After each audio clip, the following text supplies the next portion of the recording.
짐바브웨의 수도 하라레에서 남동쪽으로 약 22km 떨어진 작은 시골 마을 루아. 이곳에 있는 아리엘 학교의 학생 62명은 UFO 사건에서 절대 빼놓을 수 없는 역대급 사건을 목격하게 됩니다.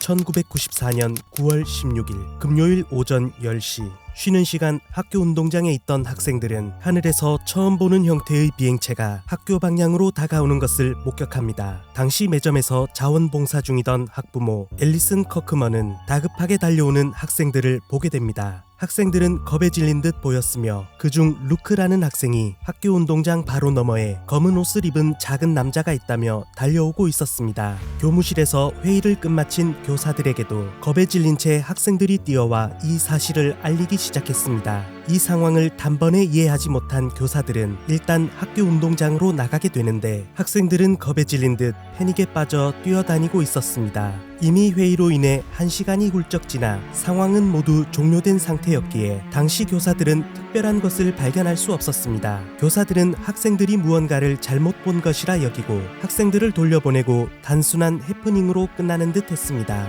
하지만 집으로 돌아온 학생들은 자신이 목격한 것을 부모님에게 알리고 등교를 거부하기 시작하며 이에 다음날 17일 상당수의 학부모가 학교로 찾아와 무슨 일이 있었는지 묻게 됩니다. 아리엘 학교에서 UFO를 목격했다는 소문은 상당히 빠른 속도로 퍼지기 시작하며 짐바브웨 국영방송 ZBC의 라디오를 통해 보도되기도 했습니다. 이 방송을 접한 당시 아프리카 내의 여러 분쟁 지역을 돌아다니며 종군 기자로도 활약한 BBC의 짐바브웨 특파원인 팀 리치는 9월 19일 학교로 방문해 취재를 시작했습니다. 교직원과 학생들을 인터뷰하는 중 학생들의 입을 통해 충격적인 내용을 듣게 됩니다. 그날 UFO를 목격한 학생들의 이야기를 종합해보자면 1994년 9월 16일 오전 10시경 갑자기 나타난 은색의 비행물체 3대가 사라졌다 나타나길 반복하며 학교 방향으로 접근하더니 그중 한 대가 학교 운동장 철책 너머 200m 정도 떨어진 덤불과 작은 나무들이 있는 방향으로 착륙을 시도합니다. 그곳은 뱀과 독거미로 인해 학생들의 출입이 금지된 곳이기도 했습니다. 직후 그 방향으로 모여들기 시작한 학생들은 1m 정도의 신장에 긴 머리와 검은 옷을 입고 있는 사람과 비슷한 형상의 생명체를 목격하게 됩니다. 보통의 사람과는 다르게 비정상적으로 큰 눈을 가진 이 생명체는 학생들과 눈이 마주쳤고 이를 본 학생들은 겁에 질릴 수밖에 없었습니다. 짧은 시간 학생들을 바라보던 이 생명체는 순식간에 비행체를 타고 사라져버립니다.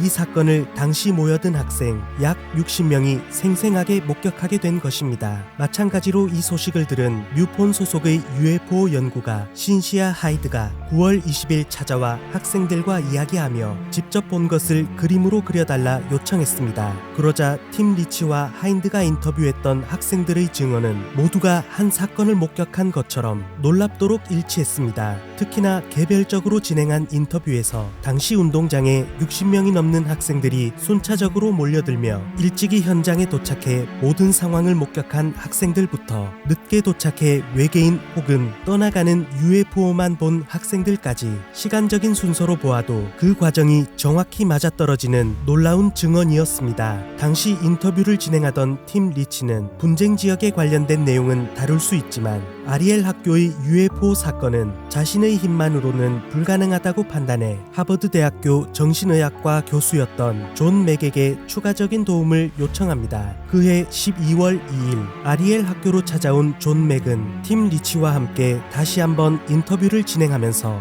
외계인들이 학생들과 대화를 시도한 사실도 확인하게 됩니다. 땅에 발이 닿지 않은 상태에서 아이들 앞으로 다가온 외계인은 당시 8살이었던 에밀리와 리셀에게 정신적 교감을 통해 어떠한 메시지를 전했다고 합니다. 그들이 보내는 텔레파시는 음성의 형태가 아니라 머릿속에 이미지가 떠오르는 방식으로 그 형상을 보게 됩니다. 그들과 눈이 마주쳤을 때 어떠한 이미지가 머릿속을 통해 차례로 나타났습니다. 인간들의 발전된 기술에 따라 동반되는 환경 파괴에 대한 경고 같았습니다. 인간의 무분별한 개발과 환경 오염으로 인해 생명력을 잃어가는 지구의 모습, 계속되는 전쟁으로 인해 고통받는 인류의 모습, 기술 발전으로 인해 돌이킬 수 없는 결과에 직면해 파멸을 맞이하는 순간까지 지구 밖에서 찾아온 그들은 이러한 순간이 오기 전 인류에게 남기는 엄중한 경고 같았습니다. 이후 학생들의 정신 감정을 진행하고 모두가 일치하는 증언에 따라 존 맥은 이 사건은 사실일 것이라는 소견을 내놓았습니다. 존 맥의 경우 이 사건을 통해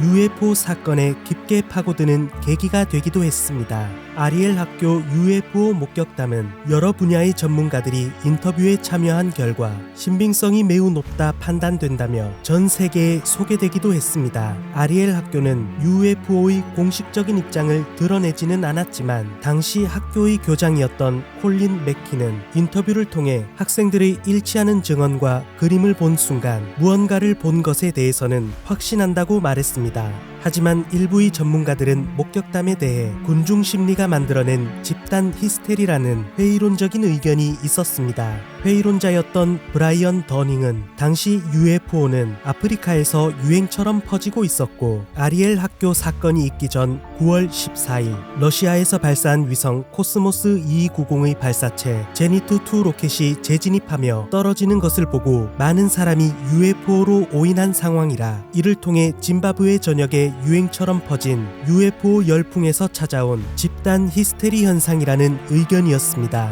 지난 2013년 이제는 성인이 된 목격자들이 미국 LA에 모여 당시 그날을 회상하며 인터뷰를 진행하기도 했습니다. 이들은 거짓말을 할 이유가 전혀 없고 오히려 자신들은 그날 본 것을 계속해서 떠올리며 무려 19년이라는 시간 동안 이 사건으로 인해 시달려 왔다고 했습니다. 그리고 시간이 흐른 현재까지도 그날의 일을 생생히 기억하며 일관된 증언을 하기도 했습니다. 현재까지도 수많은 회의론적인 의견에 반박되고 있지만 이러한 의견들 또한 결국 그날 있었던 사건이 무엇인지에 대해서는 납득할 만한 결론에 도달하지 못하고 있는 것 또한 마찬가지입니다. 해당 사건으로 학생들의 삶에 큰 영향을 끼쳤을 뿐만 아니라 특히 존 맥의 경우에는 이 사건을 계기로 하버드 대학교의 교수직을 유지하는 것에 주위로부터 상당한 압박을 받기도 했습니다. 그럼에도 그는 학생들의 목격담에 확신을 가지고 상담을 했을 뿐만 아니라 그를 새로운 영역으로 발전시키는데 큰 영향을 준 사건이기도 합니다.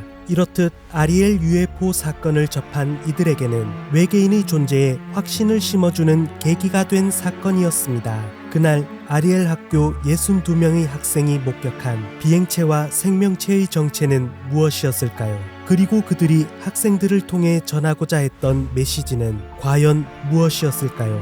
여러분은 어떻게 생각하시나요? 새벽 까마귀였습니다.